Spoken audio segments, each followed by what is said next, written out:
Hey hello everyone, welcome back to my YouTube channel. और आज हम डिस्कस करने वाले हैं विजन आईएएस मंथली मैगजीन का जुलाई 2024 एडिशन में से आईआर के करंट अफेयर्स, इंटरनेशनल रिलेशंस के करंट अफेयर्स। ये हमारे करंट अफेयर्स का पार्ट 6 होने वाला है, इंटरनेशनल रिलेशन से रिलेटेड। ठीक है, अभी तक उसके पहले हम 5 पार्ट जो है वो अपलोड कर चुके हैं। अगर अभी तक आपने नहीं देखा है तो प्लीज़ उसको जाके देख लें, नोट्स बना लें। और उसके पहले हमने पॉलिटी का भी पार्ट पूरा का पूरा अपलोड कर रखा है, आपने वो भी नहीं देखा है तो वो भी देख लें। और चैनल पे नए हैं तो चैनल को सब्सक्राइब करें, वीडियोस अच्छी लगे तो उनको लाइक करें, शेयर करें और चैनल के साथ बने रहें। और हमेशा की तरह वीडियो स्टार्ट करने से पहले, टॉपिक स्टार्ट करने से पहले हम कहेंगे कि आप अपने पास एक पेन और कॉपी ज़रूर से रखें। अगर नहीं है तो वीडियो को यहीं पर पॉज करें, लेकर आएँ। ठीक, तो भाई India Pacific island nation relations पे से इसमें से प्रीलिम्स में से तो एक दो क्वेश्चन बनने के चांसेस हैं, लेकिन मेंस में तो डेफिनेटली ऐसे क्वेश्चन आते ही हैं अगर आपने प्रीवियस ईयर क्वेश्चंस देख रखे हैं तो, क्योंकि ये हमारे स्टैटिक पोर्शन GS2 का भी पार्ट है। अब न्यूज़ में क्यों है ये हम इसलिए जान लेते हैं क्योंकि अगर क्वेश्चन आता है तो हम यहाँ से भी स्टार्ट कर सकते हैं कि रिसेंटली अभी इंडिया ने क्या हुआ था। आप जानते हैं पैसिफिक आइलैंड नेशंस में ना ये 3 मेन रीजन्स हैं, माइक्रोनेशिया, पॉलिनेशिया, मेलानेशिया। अब इसमें बहुत सारे छोटे बहुत सारे आइलैंड हैं, मतलब बहुत सारे, मतलब बहुत ही सारे। इसमें से ना एक सबसे बड़ा आइलैंड अगर हम देखें पॉपुलेशन के वाइज भी और लैंडमास के वाइज भी देखें तो पापुआ न्यू गिनिया आइलैंड जो है वो सबसे बड़ा आइलैंड है। यहाँ पे ना एक डिज़ास्टर हो गया। कैसा डिज़ास्टर हो गया भाई, यहाँ पे लैंडस्लाइड हो गई और उससे बहुत सारा डिस्ट्रक्शन और लॉस ऑफ लाइफ हो गया। तो ऐसे टाइम पे हमने क्या किया, उसको एक हेल्प दी, है ना, बहुत सारी मदद की। और ये मदद करके हमने ये दर्शाया जो हमारे जो प्रोमिसेस हमने किए थे फिपिक पार्टनरशिप के अंडर, उसको हमने पूरा किया। अब FIPIC फिपिक क्या है ये हम आगे डिस्कस करेंगे। आई होप आपको इतना समझ में आया होगा अभी, है ना। तो यहाँ पे 3 मेजर ग्रुपिंग्स हैं, मेलानेशिया, माइक्रोनेशिया, पॉलिनेशिया, ये हमने पूरा आपको समझा दिया है। अब हम देखेंगे कि इंडिया ऐसा क्यों कर रहा है, क्योंकि हमारा इंटरेस्ट है उस प्लेस में, क्योंकि सिग्निफिकेंस रखते हैं पैसिफिक आइलैंड नेशंस इंडिया के लिए। आप देख रहे होंगे अभी अभी हमने लास्ट वीडियो में भी यही डिस्कस किया था कि कैसे पैसिफिक आइलैंड जो है ना वो एक ग्रेट वॉर गेम बन रहा है, ग्रेट पावर गेम बन रहा है। जिसने भी पैसिफिक आइलैंड पे होल्ड रखा वो वर्ल्ड की नई पावर कहलाएगी। इसमें बहुत सारे लोगों का इंटरेस्ट है। US लड़ रहा है, चाइना लड़ रहा है, जापान साथ दे रहा है US का, रशिया चाइना आपस में मिलके कर रहे हैं, साउथ कोरिया नॉर्थ कोरिया अपने लगा रखे हैं, फिलीपींस के साथ चाइना की लड़ाई चल रही है। और फिर इंडिया का तो इंटरेस्ट है ही है, हमारे ट्रेड रूट्स भी वहाँ से जाते हैं। और अगर नहीं भी है ना, अगर चाइना होल्ड कर लेता है तो वो इंडिया को स्ट्रिंग ऑफ पर्ल्स पॉलिसी के तहत पूरा का पूरा घेर लेगा। तो इसलिए हमको भी वहाँ पे अपना फुट होल्ड रखना ही होगा। इसलिए जियोपॉलिटिकली इंडो पैसिफिक स्ट्रेटजी जो है, हमने लास्ट टाइम भी देखा था कैसे UK ने उसमें पार्टिसिपेट किया, बहुत इम्पॉर्टेंट है। इसलिए हम इंश्योर करेंगे कि इंडो पैसिफिक रीजन जो है वो फ्री रहे, ओपन रहे और इंक्लूसिव रहे। ठीक, किसी एक का भी वहाँ पे दादागिरी ना चले। इसलिए हमें बैलेंस करने के लिए we have to be present there. अब वहाँ के लोगों को, वहाँ के नेशंस को हमें साथ लेके चलना पड़ेगा, इसलिए हमने उनके साथ एंगेजमेंट रखते हैं। आई होप आपको अभी तक पूरा का पूरा समझ में आ रहा होगा। सिर्फ हम आपको रीड करके नहीं दे रहे हैं, हम आपको जो चीज़ें हैं वो समझा रहे हैं, है ना। नहीं तो हम ऐसे भी कर सकते थे कि इंडो पैसिफिक स्ट्रेटजी जो पैसिफिक आइलैंड्स हैं वो क्रूशियल है, India broader Indo Pacific strategy which aims to, ऐसा हम नहीं करना चाहते हैं। ठीक, फिर आती है जियो स्ट्रेटेजिक लोकेशन। अभी हमने आपको बताया था great war game, great power rivalry, China और US की उधर चल रही है। तो इसलिए हमें वहाँ पे इंडिया के पोटेंशियल एवेन्यूज़ जो है उसको ब्रॉडर करने के लिए ज़रूरी है मैरीटाइम स्ट्रेटजीज, मिलिट्री अलायंसेस के थ्रू हमें वहाँ पे एंगेज होना पड़ेगा। देन आता है हमें कि ग्लोबल साउथ क्रेडिबिलिटी, है ना। आपने देखा होगा कि इंडिया को हम वॉइस ऑफ ग्लोबल साउथ की तरह बताना चाहते हैं। तो भाई अब क्या होगा, इंडिया को एक अपॉर्चुनिटी प्रोवाइड करता है पैसिफिक रीजन, अगर हम वहाँ के जो डेवलपिंग नेशंस हैं उनके कंसर्न को पॉइंट आउट करें, एडवोकेट करें ऐसे फोरम्स में जहाँ पे हमारी अच्छी खासी इमेज है, G20, G7 ऐसे रीजनल फोरम्स पे, तो वहाँ पे जो हमारा साउथ साउथ कॉपरेशन है वो और स्ट्रॉन्ग होगा। ठीक है, हमारी इमेज बहुत अच्छी बिल्डअप होगी। और फिर ये जो नेशंस हैं, ये जो हमारी बिड है, कौन सी बिड, यूएनएससी में परमानेंट सीट के लिए, उसको भी सपोर्ट करेंगे। ठीक, बहुत आराम से चल रहे हैं। आई होप आप नोट्स बनाते चल रहे हैं। ये जो एग्जाम्पल है, ये जो कीवर्ड्स हैं, ग्रेट वॉर गेम, ग्रेट पाल राइवलरी, जियो स्ट्रेटेजिक लोकेशंस, ये जो भारी भरकम कीवर्ड्स हैं ये आप लिखते चल रहे हैं। फिर क्या है, अब ये तो हो गई लोकेशन, है ना, जियो पॉलिटिक्स की बात। अब हम इकोनॉमी की भी बात कर लें। जो पैसिफिक नेशंस हैं उनके पास बहुत बढ़िया इकोनॉमिक एक्सक्लूसिव जोन्स हैं। इकोनॉमिक एक्सक्लूसिव जोन्स हैं मतलब रिसोर्सेज भी वहाँ पे अच्छे खासे हैं। अगर उनके साथ पार्टनरशिप कर सके तो हमें म्यूचुअल बेनिफिट होगा, है ना।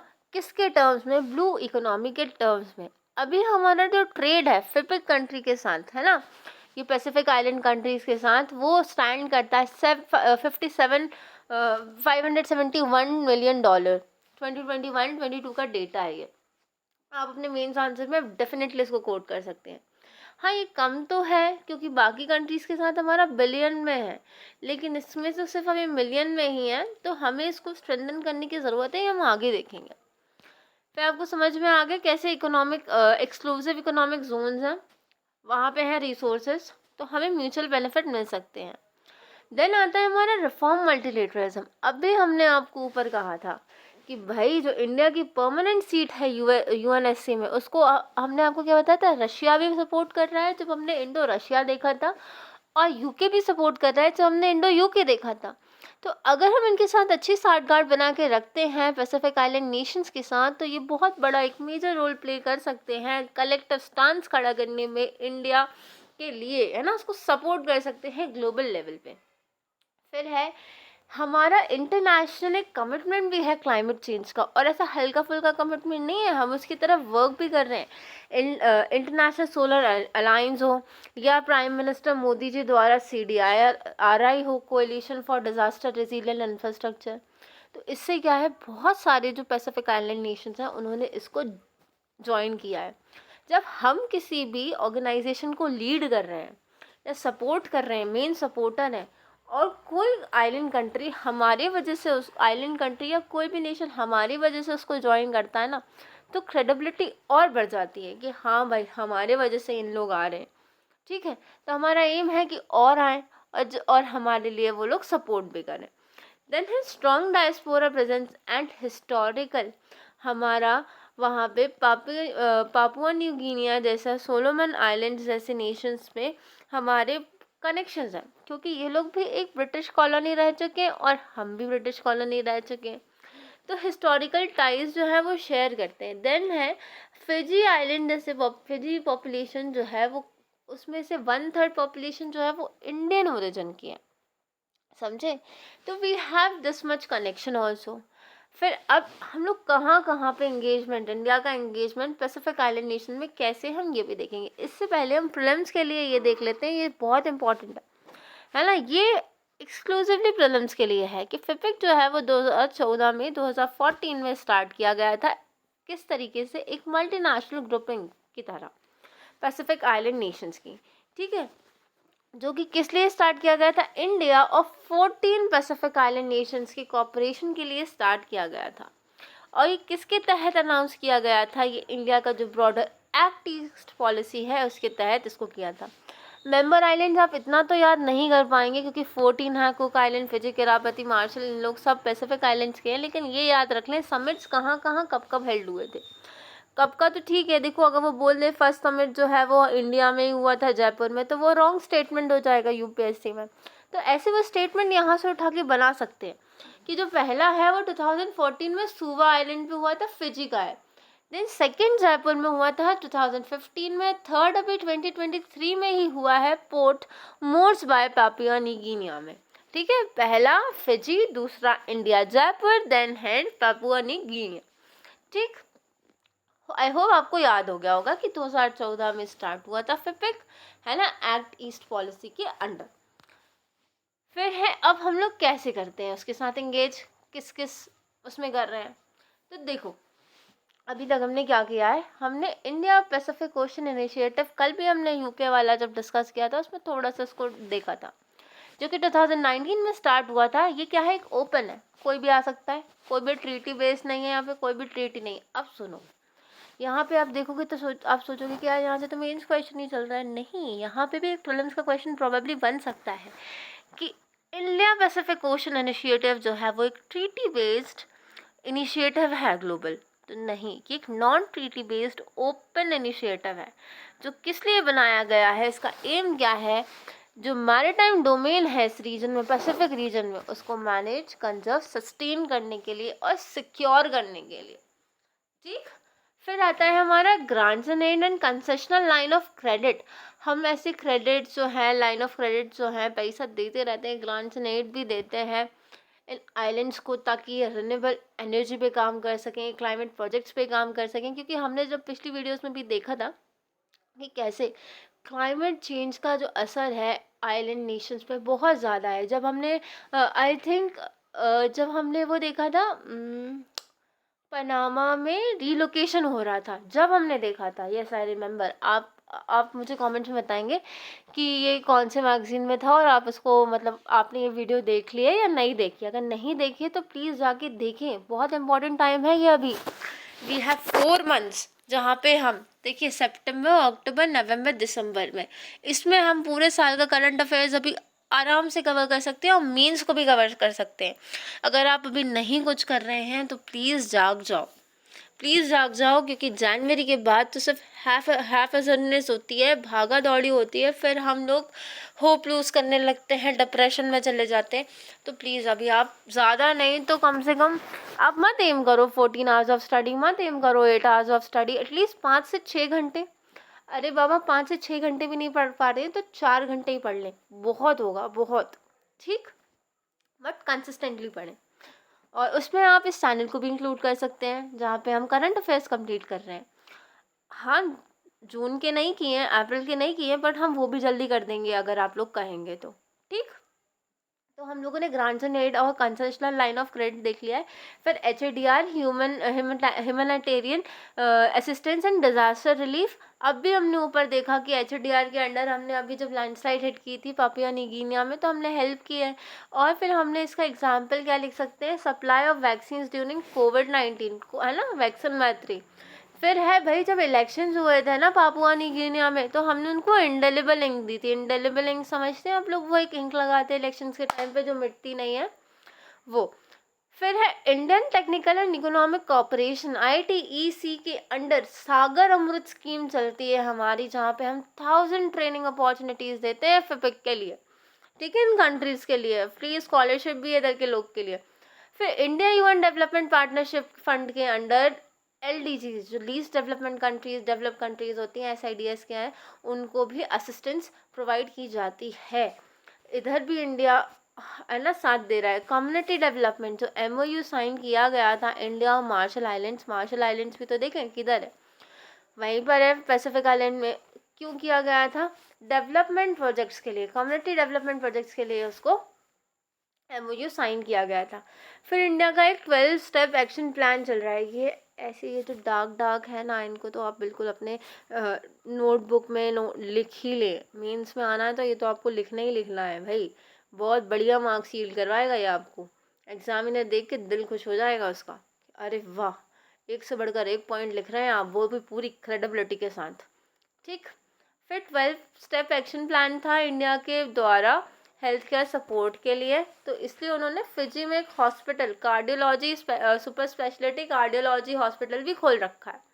तो इन एरियाज़ में इंडिया जो है वो क्या कर रहा है, वो सपोर्ट कर रहा है ना, इंगेज कर रहा है पैसिफिक आइलैंड नेशंस के साथ। ऊपर यार हमने देख लिया कि क्यों इम्पोर्टेंट है, कैसे हमारे उनके साथ टाइज हैं।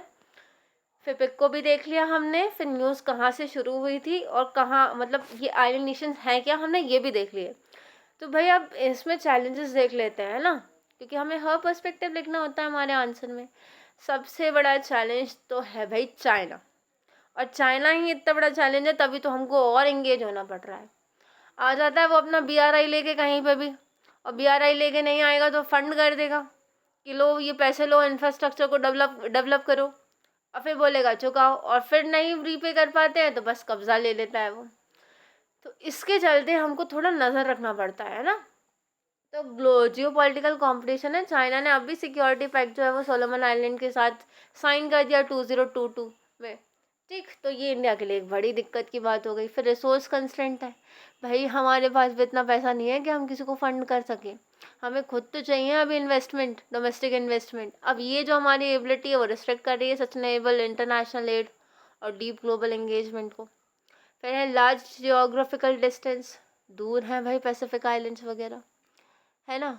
तो अब इससे क्या होता है, रेगुलर डिप्लोमेटिक टाइज जो है, एंगेजमेंट्स जो हैं वो नहीं हो पाते। ठीक, अब आप कहेंगे कि यूके के साथ तो हमारा, हमने लास्ट वीडियो में देखा, यूके फ्रांस इनके साथ तो, इटली के साथ तो हमारे रेगुलर टाइज रहते हैं, दूर तो वो भी है। भाई कनेक्टिविटी की बात है, और कनेक्टिविटी के साथ बात भी है ना कि वहाँ पे कॉस्ट बेनिफिट रेशो भी ज़्यादा है। ठीक, हाइट एंड वल्नरेबिलिटीज़, ये जो नेशन है भाई नेचुरल डिजास्टर से बहुत प्रोन है, सप्लाई चेन डिस्ट्रप्शंस भी, तो इनको भी ध्यान में रखना पड़ता है। एक डिजास्टर आया, पूरा का पूरा नेशन निपट गया, हमारा पूरा इन्वेस्टमेंट भी चला गया। फिर एक्सक्लूसिव फ्रॉम पॉलिसी डिस्कशंस, और क्योंकि ये छोटे छोटे नेशन से बटे हुए हैं पूरे के पूरे, इनको ज़्यादा इम्पोर्टेंस नहीं दी जाती है, इसलिए क्वाड और ऑकस जैसे प्लेटफॉर्म्स पे इनको इनवाइट नहीं किया जाता है जब भी किसी पॉलिसी, ग्लोबल पॉलिसी की डिस्कशन होता है। तो ये लेफ़्ट आउट फील करते हैं, और जब लेफ़्ट आउट फील करते हैं तो चाइना आके इनके कंधे पे हाथ रख लेता है, और बस प्रॉब्लम शुरू हो जाती है। इसलिए इंडिया जो है वो कोशिश कर रही है कि इनको इंगेज करने की कोशिश करें, इनको रेलेवेंट फील कराएं। ठीक, अब वे फॉरवर्ड क्या है इसका, तो जो प्रॉब्लम है उसका ही वे फॉरवर्ड है, सीधा सीधा डिप्लोमेटिक एंगेजमेंट बढ़ा दो। दूर है तो क्या है भैया, रेगुलर हाई लेवल डायलॉग शुरू कर दो, उनको रेलेवेंट फील कराना कर दो। कोलैबोरेशन कर दो क्लाइमेट रेजिलेंट प्रोजेक्ट को, अगर उनको वल्नरेबिलिटीज़ हैं क्लाइमेट चेंज से, तो उस पर काम करना शुरू कर दो, एड्रेस करना शुरू कर दो उनके क्लाइमेट चेंज इश्यूज़ को। टेक्नोलॉजी और एक्सपर्टाइज प्रोवाइड करो उनको, तो उनको लगेगा कि हाँ people nations are standing with us. ठीक है, नहीं तो अगर ऐसा नहीं किया ना तो फिर वो चाइना तो आपको मालूम ही है कैसा ही है। फिर है मैरीटाइम कॉपरेशन। मैरीटाइम कॉपरेशन कैसे करो भैया, इलीगल फिशिंग हो रही है, पायरेसी हो रही, मराइन पॉल्यूशन हो रहा है, इससे इन लोग भी परेशान हैं, तो इनके साथ कोलैबोरेट करो और इन चीज़ों को रेडिकेट कर दो। फिर भैया इकोनॉमिक पार्टनरशिप्स को बढ़ाओ, अभी हमने देखा कि कितना सही ट्रेड हो रहा है हमारा उनके साथ। पोटेंशियल रीच करो, स्ट्रेटेजिक रिसोर्स को एलोकेट करो भाई, इंफ्रास्ट्रक्चर लगाओ, सस्टेनेबल डेवलपमेंट करवाओ, रेगुलर रिव्यू मैकेनिज्म कराओ कि जो हमने इंफ्रास्ट्रक्चर के लिए हमने काम करा है वो काम कर रहा है या नहीं कर रहा है, सस्टेनेबल डेवलपमेंट हो रहा है या नहीं हो रहा है। ऐसे करके उनकी प्रोग्रेस को बढ़ाओ, उनके साथ एंगेजमेंट बढ़ो, उनके साथ इकोनॉमिक टाइज को बढ़ाओ, कल्चरल डिप्लोमेसी को बढ़ाओ, पीपल टू पीपल एक्सचेंज बढ़ाओ, हमारे उनके साथ हिस्टोरिकल और कल्चरल टाइज तो हैं, डीपन करो उनको, लॉन्ग टर्म रिलेशनशिप्स को बढ़ाओ। है, जैसे कि आपने देखा ना इंडिया यूके, हाँ इंडिया यूके का जब हम लास्ट टाइम डिस्कस कर रहे थे, तो बिल्कुल आप तो कल्चरल डिप्लोमेसी का इसका एग्जाम्पल लिख दो, on the line of India UK model, बस खत्म, एग्जामिनर खुश, वहीं के अरे वाह इनको मालूम है। आप लिख तो रहे हैं किसके बारे में, आप लिख रहे हैं पैसिफिक आइलैंड के बारे में, आप कोट कर दो भैया यूके को। तो अगर यूके का पूरे उसमें क्वेश्चन नहीं पूछा है ना, तो एग्जामिनर देख के बिल्कुल खुश हो जाएगा कि वह क्या पर्सपेक्टिव लिखा है। कल्चरल डिप्लोमेसी लिखिए on the lines of India UK model, जहाँ पे हमने यंग कुछ कल ही डिस्कस किया था ना, यंग एंटरप्रेन्योर इनिशिएटिव ऐसे चल रहा है इंडिया का, तो ऐसे फॉस्टर करो भैया पीपल टू पीपल टाइज को। फिर करो डिमांड ड्रिवन कॉपरेशन मॉडल, यहाँ पे भैया बहुत ज़रूरत है डिजिटल पब्लिक गुड्स की, साइबर सिक्योरिटी, डिसैलिनेशन। भाई इतना ज़्यादा समुद्र से इन लोग घिरे हुए हैं। डिसैलिनेशन प्रोजेक्ट्स लगाओ वहाँ पे, इनके जो भी रिसोर्सेज उनको यूज़ करवाओ, इनको खुद ही करवाओ, ये भी खुश आईटी प्रोजेक्ट्स में काम करो, है ना। तो इन जगहों पे जहाँ पे उनकी डिमांड है, यहाँ पे उनको नीड है, वहाँ पे उन नीड्स को उनको हमें पहले पहचानो, उसका सोल्यूशन ढूंढो और फिर उनमें इंगेज करो। तो ऐसे करके इंडिया जो है वो अपने टाइज जो है वो स्ट्रॉन्ग कर सकती है पैसिफिक आइलैंड नेशंस के साथ। भाई ये बहुत ही प्यारा डिस्कशन था हमारी तरफ से, तो हमें मज़ा आ गया डिस्कस करते हुए। आप बताएं आपको कैसा लगा, कमेंट सेक्शन में। आपने वीडियो आखिरी तक देखी है या नहीं देखी है, आप ये भी बताएं, और नोट्स बनाए हैं आप ये भी बताएं। वीडियो अच्छी लगी हो तो लाइक करें, चैनल को अगर अभी तक सब्सक्राइब नहीं किया है तो प्लीज़ कर दें, और बाकी की वीडियोस नहीं देखी हैं तो देख लें, नोट्स बना लें। कितनी वीडियोस होंगी, अराउंड 20 वीडियोस होंगी, है ना, 20 मिनट्स की होती हैं। 3-4 दिन में आप अपना बिल्कुल पेस पकड़ लेंगे करंट अफेयर्स का। ठीक है, बस इतना ही तो कह रहे हैं। किसके लिए कह रहे हैं, आपके लिए कह रहे हैं। आपको आखिरी में पता चलेगा जब जनवरी फरवरी आएगा ना, हम बार बार हर वीडियो में ये कह रहे हैं कि जब पता चलेगा कि ये मेहनत कितना फ्रूटफुल होगा। ठीक, तो अभी इस वीडियो के लिए इतना ही, मिलते हैं नेक्स्ट वीडियो में। जब तक एंजॉय करें, पढ़ाई लिखाई करें। Thank you.